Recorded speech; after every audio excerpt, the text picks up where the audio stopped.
হয়, মই বৰ্তমান উপস্থিত আছোঁ। যি বকলীয়াঘাটৰ যি মাথাউৰিত যি যোৱাকালি যি উচ্ছেদ হ'ল, সেই উচ্ছেদস্থলীত মই বৰ্তমান উপস্থিত আছোঁ।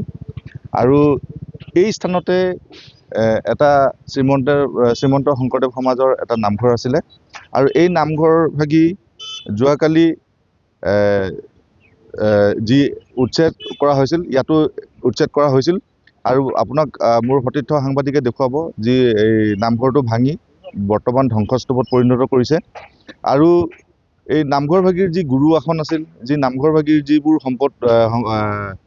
সম্পত্তিবিলাক আছিল, সেইবিলাক আহি ৰাস্তাত সিঁচৰিত হৈ থকা আপোনালোকে পৰিলক্ষিত হৈছিল। গতিকে মই এই বিষয়ে মোৰ ওচৰত এজন এই শ্ৰীমন্ত শংকৰদেৱ সমাজৰ সভাপতি আছে, তেখেতৰ পৰা মই জানিব বিচাৰিম যোৱাকালি যি এভিকশ্যন হ'ল, এতিয়া আপুনি কি ক'ব বিচাৰিব? ইয়াৰ বিষয়ে ক'বলৈ মোৰ ভাষাই নাইকিয়া হৈছে। খুব মৰ্মাহত এটা কাহিনী। যোৱাকালি যেতিয়া এভেকশ্যন হ'ব বুলি গম পাই আমি ইয়ালৈ আহিছিলোঁ, তেতিয়া এফালৰ পৰা ভাঙি আহি আছে। আমিও মানে বেদখল মুক্ত হোৱাটো বিচাৰোঁ, কিন্তু বস্তুটো সকলোৰে প্ৰতি সমপৰ্যায়ৰ হ'ব লাগে। কাৰণ এই মাথাউৰিৰ কাষতেই অকল শ্ৰীমন্ত শংকৰদেৱ সমাজ কাৰ্বি আংলং জিলা শাখাৰ নামঘৰটোৱেই নহয়, আৰু 4টা ধৰ্মীয় অনুষ্ঠান আছে। ৰাম মন্দিৰ আছে, ৰাম ঠাকুৰৰ মন্দিৰ আছে, শিৱ মন্দিৰ আছে, আৰু এইখিনি কাষতে এটা মছজিদ আছিল। কিন্তু দেখা গ'ল আমাৰ শ্ৰীমন্ত শংকৰদেৱ সমাজ কাৰ্বি আংলং জিলা শাখাৰ নামঘৰটো ভাঙিলে আৰু ইফালে মছজিদটো ভাঙিলে, কিন্তু বাকী 3টা অনুষ্ঠান মন্দিৰকেইটা এতিয়াও অক্ষত অৱস্থাতে আছে।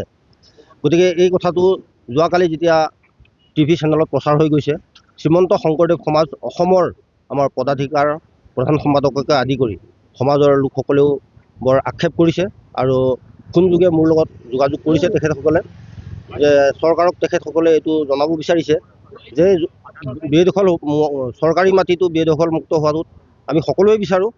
গতিকে যদি বেদখল মুক্ত হ'ব লাগে, সকলো সমান হ'ব লাগে।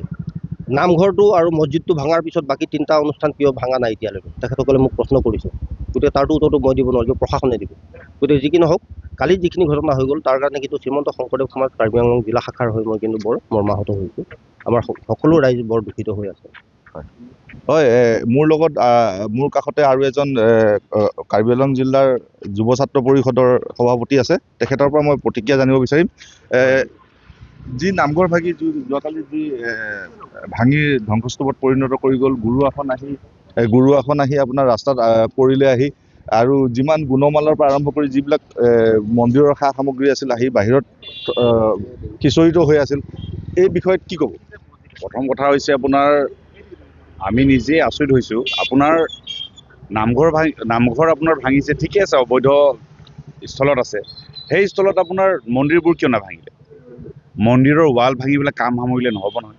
আৰু এই চৰকাৰখনেই, এই মুখ্যমন্ত্ৰী ডাঙৰীয়াই এই গুৰু আসনকে আপোনাৰ বৰদোৱাত বনাই ৰাইজৰ পৰা বাহবা লৈছে, আৰু এখন চৰকাৰে আকৌ আপোনাৰ গুৰু আসন নামঘৰৰ পৰা ওলাই ৰাজপথত থৈছে। আমি ধিক্কাৰ জনাইছোঁ এখন চৰকাৰক। আৰু অতি শীঘ্ৰে যদি তেওঁলোকে এভেকশ্যন নকৰে, 2 দিনৰ ভিতৰত অসম জাতীয়তাবাদী যুৱ ছাত্ৰ পৰিষদ কাৰ্বি আংলং জিলা সমিতিয়ে আপোনাৰ গণতান্ত্ৰিক প্ৰতিবাদ কৰিবলৈ বাধ্য হ'ব। আৰু তাত যদি কিবা ঘটনা ঘটে আৰু এখন চৰকাৰ স্পষ্টভাৱে দায়। আমি 2 দিনৰ ভিতৰত সময়সীমা বান্ধি দিছোঁ। আজি তেওঁলোকে ৰেষ্ট ল'ম বুলি কৈছে, ঠিক আছে, আমি মানি লৈছোঁ। কালিৰ ভিতৰত তেওঁলোকে যদি এভেকশ্যন নকৰে, তেতিয়াহ'লে আমি প্ৰতিবাদ কৰিবলৈ বাধ্য হ'ম। হয়, এয়াই আছিল ৰাইজৰ প্ৰতিক্ৰিয়া, যি যোৱাকালি যি উচ্ছেদ কৰা হ'ল ইয়াত। আৰু এই উচ্ছেদস্থলীত মই আহি ৰাইজৰ এনেধৰণৰ বক্তব্য আমি শুনিবলৈ পাইছোঁ। গতিকে ইয়াৰ পিছত চৰকাৰে কি কৰিব, সেইটো এটা লৈ ডাঙৰ প্ৰশ্ন হ'ব।